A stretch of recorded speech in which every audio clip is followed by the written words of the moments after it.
let's talk about Monday Night Raw, even though I don't want to. Oh, God. This was such a wrestling heavy show, man. I was drained an hour in. Oh, my God. Uh, Not much in the news and notes. Not really. Nothing really happened. Undertaker talked about how chill it was, and perhaps backstage is a little too chill for him, which some people took as a negative.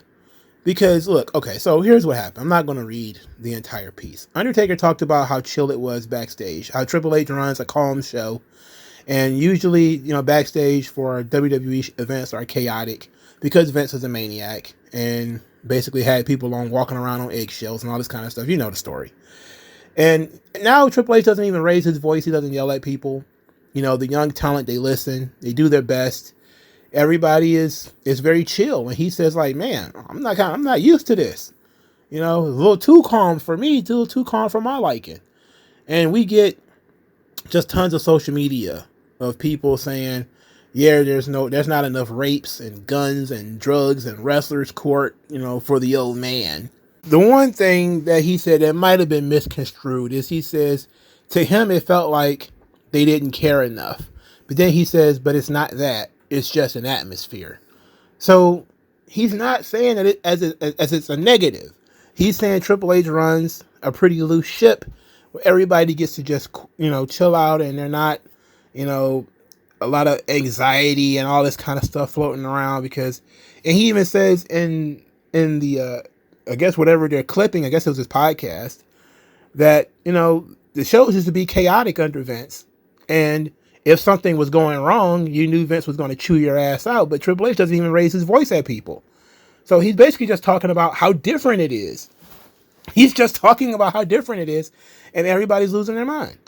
And I'm like, bro, just chill, read. Please. Why is people so illiterate? And it's got a lot of it. It has to be with the way that the headlines are approaching this, that Undertaker says Triple H's WWE is too chill for him. He didn't say it that way. He just saying it's not what I'm used to. That's basically what he said. Triple H don't go around yelling at people. It makes me think that they don't care enough, but that's not really it. He just manages things differently. And that's it. It's these people, man. Everything has to be full defense mode, break out the rocket launchers. We got to go to war. Like, no. Sometimes you are just not reading things correctly, or you're not listening. But that was the only really news or note. Triple H runs the show pretty calm too, and it's so calm that it's almost like background music. You can end up going to sleep. 25 minutes of the New Day and Jey Uso versus Imperium. 25 minutes. Go to hell. Do not pass go. Do not collect $200. You need your ass beat for this match being almost 30 minutes. There's under no circumstance. This is a main event match here. 25 minutes. Oh my God. Jey Uso pins Giovanni Vinci. I couldn't have cared less. They announced later that Jey Uso will wrestle for the Intercontinental Championship next week in a match I thought they might want to save for Elimination Chamber at the very least. But they want to try to get it out of the way. So Jey Uso is going to wrestle Gunther for the Intercontinental Championship. I'm looking forward to that. I think that might be cool. I think they're doing it on TV for a reason. They're probably going to lead into that on SmackDown. They're probably going to send Jimmy to ruin Jay's evening. But 25 minutes, man, kiss my entire ass. This was ridiculous. It was absolutely ridiculous. It's an offense to the eyes. Lashley defeated Bronson Reed with a spear. Also a pretty lengthy match, but it wasn't, a half hour. I was surprised Lashley won, to be quite honest. Bronson Reed is from, I think, Australia or New Zealand.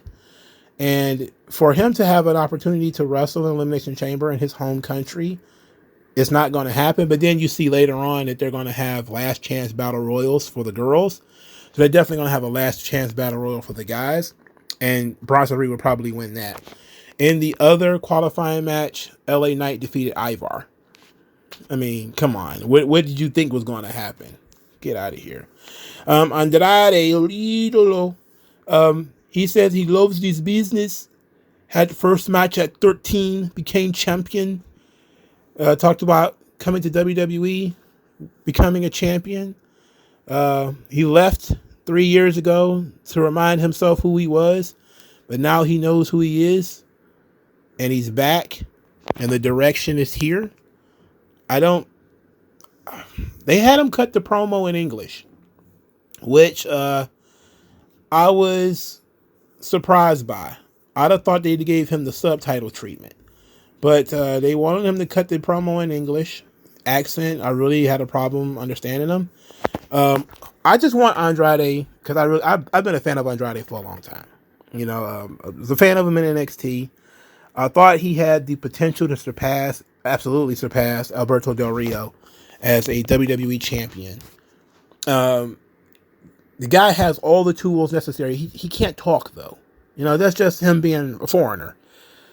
With the right voice, this thing could really work. Santos Escobar speaks perfect English. He was born in Mexico. But he's also smaller than Andrade. So I don't know. But I'm a big fan of Andrade.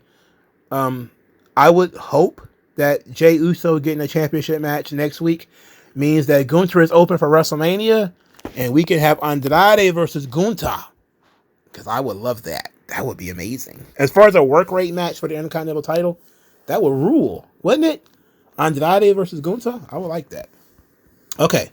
Sami Zayn, he's up in the rafters again with all his friends. Says that he's felt embarrassment many times. He's kind of embarrassed because he says he was a contender and then he lost to Drew McIntyre. Then he says that he's always had belief in himself, and his belief in himself that has carried him his entire career. He still believes he will be a champion, but knows that it won't be an easy road. Shinsuke Nakamura takes over the Trine in the arena, the empty arena, and is talking to Sami Zayn and says that Sami Zayn had his moments and now he's acting miserable, and that Sami Zayn is just like Cody. He wants sympathy, but he doesn't want Sami Zayn to show any emotions or something about eating his soul or whatever. It's gotten really ridiculous. Sami Zayn versus Shinsuke Nakamura was the main event of the evening. For nothing. It literally was for nothing. Nobody won anything. Nobody lost anything. Nakamura won the match when Drew McIntyre, who had gotten into it with Sami Zayn earlier in the evening, he told Sami Zayn to stay out of his business and stay out of his face, basically, because Sami Zayn, ran up on him last week, and he cost Sami Zayn the match. I don't know why we thought this was a main event. It's not. It's not a main event. I'm sorry. Raw is 3 hours. Something's got to be hanging on that last hour in order to get me through. You got to have a brass ring at the end of that show. Just having a random match because they were so good in NXT. Who cares? Ugh. That shit was so long ago too. It's been almost 10 years, bro. It's been almost 10 years. And like what, 2 years it'll be 10 years since they had that big match at Takeover. You can tell I'm tired. I'm calling it Hangover. Anyway, Drew McIntyre and Shinsuke Nakamura kicked the shit out of Sami Zayn after the match. Cody, who still believes in Sami Zayn, comes out there to help him. I don't care. I don't have the energy. I don't give a shit. I don't care. Cody Rhodes comes out there to cut a promo. Says the only reason he's facing the Roman Reigns right now is because of the fans. And he can't possibly repay the fans for their support. But he says maybe there is one way. And of course he leaves that open. And he says that he's passionate. He's a cancer. I'm like, oh my God. He's a cancer, so he's passionate. He's emotional, but he doesn't want to become a crybaby. Boo. The crowd's chanting, Rocky sucks, Rocky sucks. Cody throws to McAfee promo where The Rock is talking about guys shoving chicken McNuggets up their ass. And then he starts getting kind of glib, saying, hey, Pat McAfee, what are we supposed to do with these chicken nuggets? What are we supposed to be doing with them? Are we supposed to be placing them in our rectum? That's not the place for them. And then the crowd is chanting, "We want Cody." And then he says, like, there's one person who didn't want to hear that, and that was The Rock. He says that everybody's a fan of The Rock. We're all fans of The Rock. The Rock claims to be the people's champion, but The Rock doesn't listen. He says that he said nothing and did nothing to defile The Rock's family, and The Rock slapped him in public, which made me laugh. I popped as soon as he said that. You slapped me in public. Like, if he just slapped you in private, it would have been okay. Anyway, you slapped me in public. And then he says that he looked in his eye and he didn't see The Rock. He saw malevolence. Then he says, The Rock slapped me. You know what that means. I'm going to hit you back. At that point, Seth Rollins music starts to play. Seth Rollins, hey, Cody Rhodes gives him a big thank you for being in his corner, having his back during that whole thing at the press conference. So then Seth Rollins gets to explaining that he understands that Cody Rhodes has to finish the story, has to finish it for himself, for his dad, for Seth Rollins, for the fans, for the people watching at home. Everybody wants Cody Rhodes to finish the story. Cody Rhodes has the best chance to finish the story than anybody, saying that there are going to be dark times ahead for that title and for this company if Cody Rhodes doesn't take that championship away. He says the glass ceiling becomes a little bit thicker. The brass rings go a little bit higher. It's going to be less time. Roman is going to defend the championship. He's basically just going to disappear. And he's going to get more power. And he says this is the last real chance anybody's going to have at taking this championship away from Roman Reigns. But you don't just have to beat Roman Reigns. Now you have to deal with The Rock. And then he says, but, you know, Cody might be ready. He might have the best chance. But says, but what is your plan? Because you got screwed last week, but the deck is now stacked even higher against you. He said, then he said, you don't have to fight this alone. He says that when Cody Rhodes said last week that he wanted to, or 2 weeks ago, that he wanted to take everything from Roman Reigns, he felt that. And he says he's tired of entitled pricks like Roman and The Rock thinking they can get away with whatever they want. They can do whatever they want. And he says that it's partly his fault that Roman Reigns is the way that he is. And he starts talking about the Shield. You know, 10 years ago, you know, they jumped the barricade and SWAT vest. He taught Roman everything that he knew. Had no idea Roman was going to become as entitled and selfish as he ended up becoming. And then he says that there's one man that is uniquely qualified, uniquely suited to be Cody Rhodes' shield. And that man used to be an architect, but now he's a visionary, a revolutionary. Big pop, right? So, great promo from Seth Rollins. Great promo. It was really good. He's taking some credit for Roman Reigns, which is what he always has done. That's, you know, perfectly in character for him. Telling us the deck is stacked against Cody even more, which is incredible considering people thought that Cody should have won the title last year, right? And people are saying, oh, well, he needs to suffer a little bit. He needs to climb a bigger wall. And now this is the biggest wall possible because now you have to deal not just with Roman Reigns, but you have to deal with The Rock, right? So this is great. It's a great promo. And Cody Rhodes is basically saying, I'll be your shield. I'll look after you. You know, I got your back. I'm going to be on your side in this whole scenario, which is good. That's really good. So we've got the baby faces. They're trying to put together an Avengers team of baby faces. So it's likely going to be Seth Rollins and Sami Zayn, and it's probably going to be somebody else. And they're going to be the baby face Avengers against, you know, Roman Reigns, The Rock, Solo Sikoa, Jimmy Uso, and no doubt Jey Uso is going to end up being on their side too. And it ought to be fun.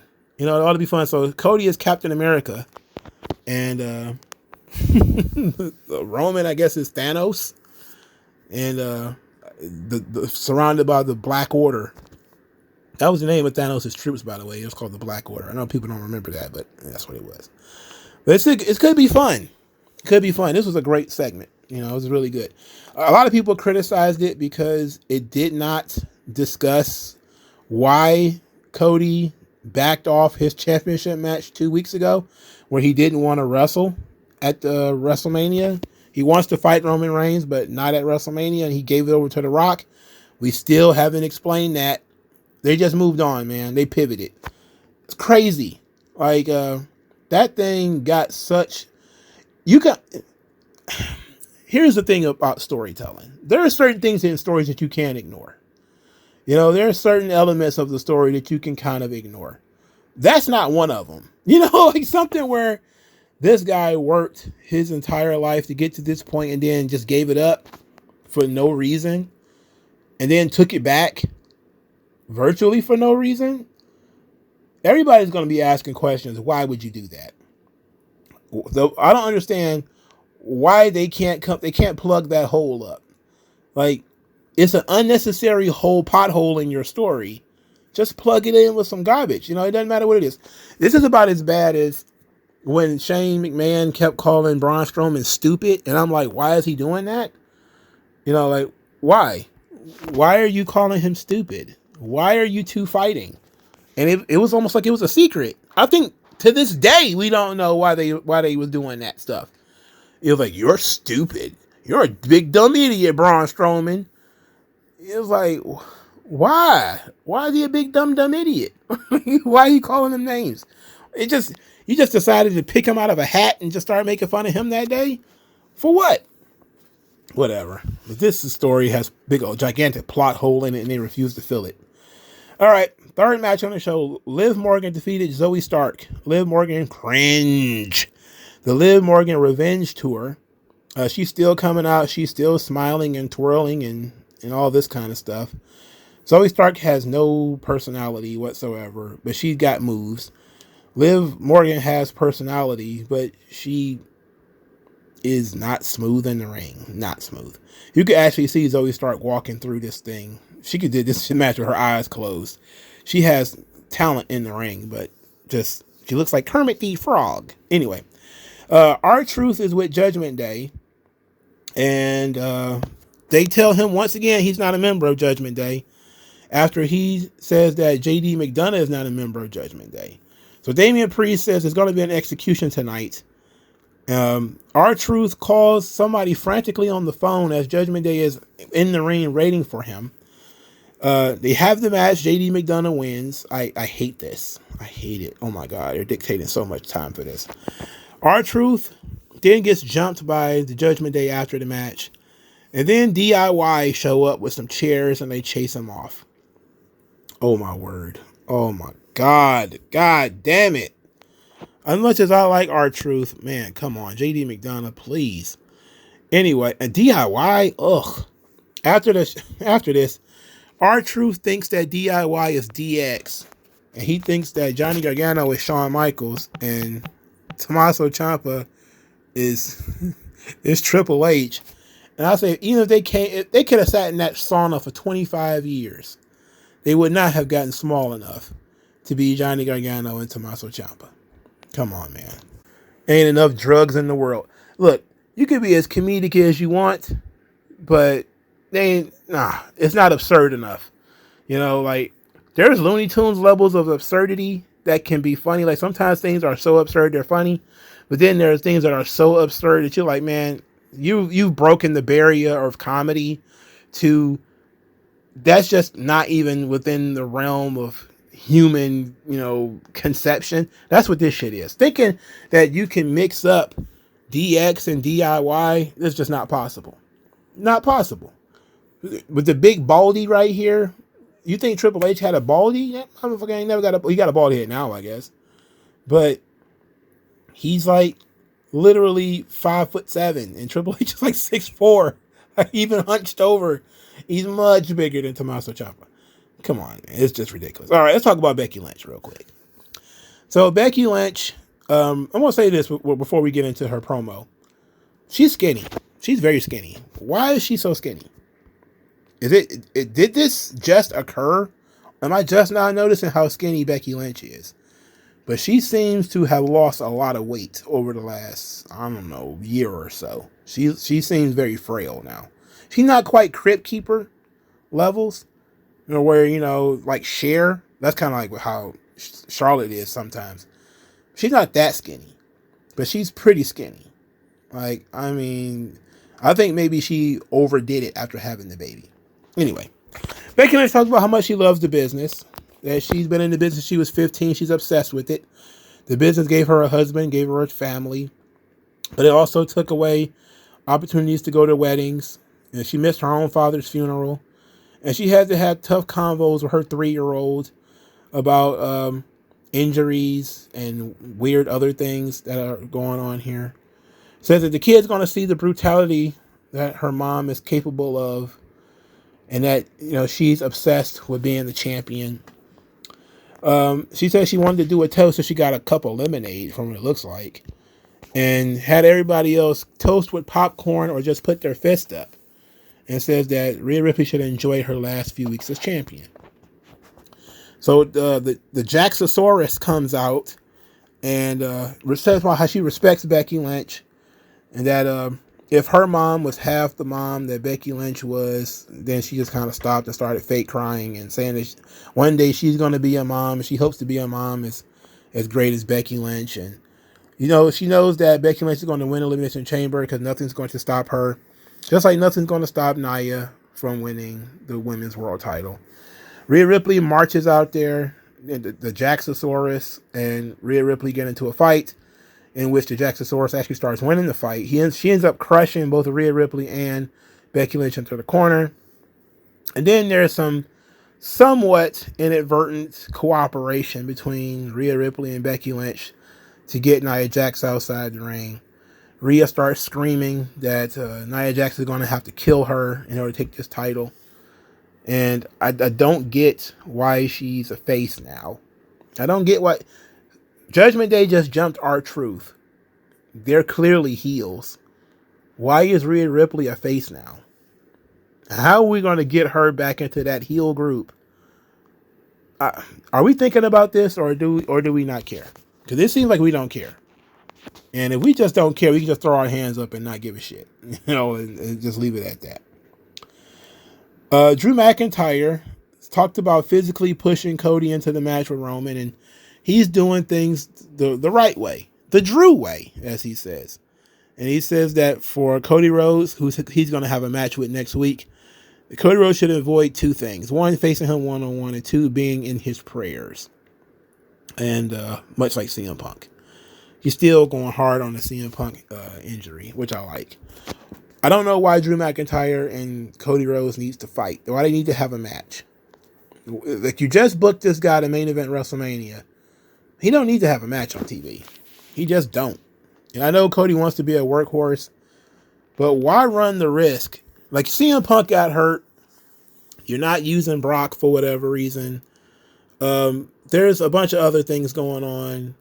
Why run the risk of Drew McIntyre getting hurt? Why run the risk of Cody getting hurt? Because if Cody gets hurt, what do you do? How do you pivot out of this? If Cody is hurt, who do you slot into does Roman just take the night off? So just don't do it. Just don't do it. Don't do it. It's dumb. Get rid of it. Cancel this match.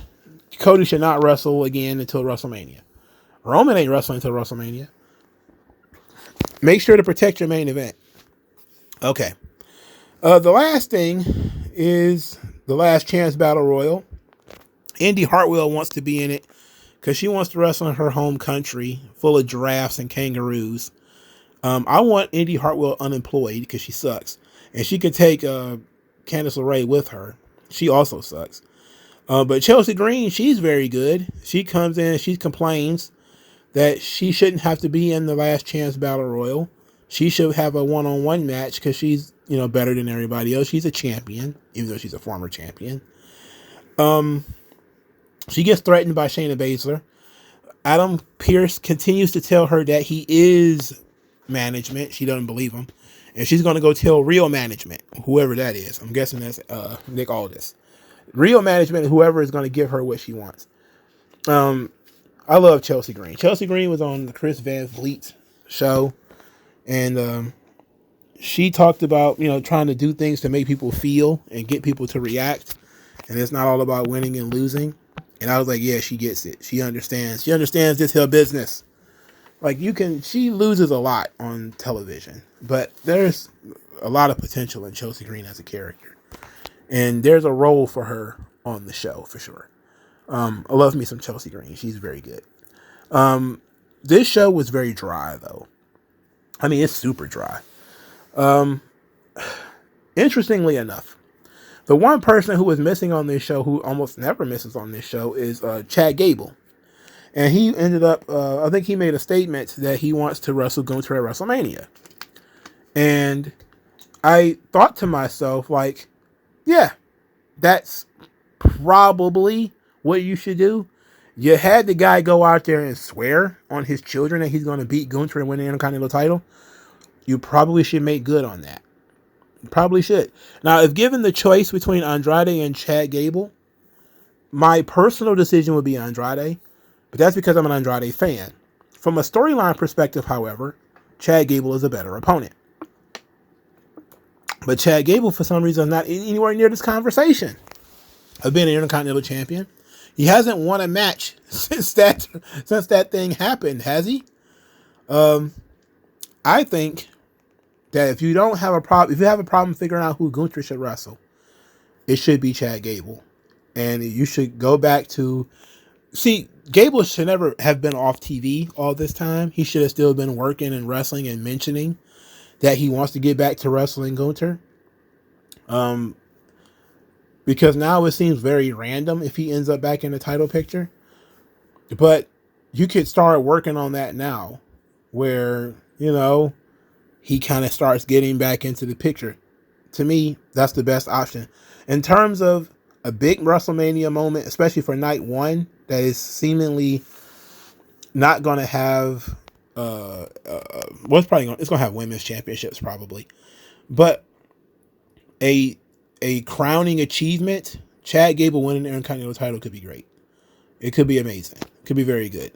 I would go with that, but that will require you actually putting in some effort and building this guy up.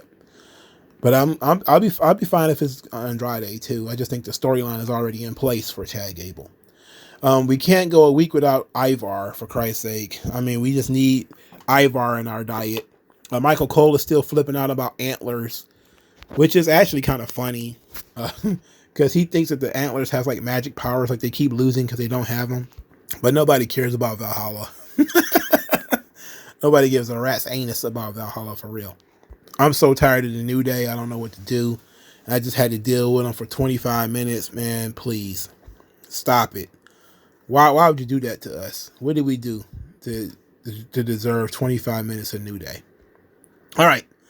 Like, share, subscribe. Thank you guys for your time. I'll talk to you guys later, man. Peace. MagMongoSlade. Best house I ever drew, Daddy.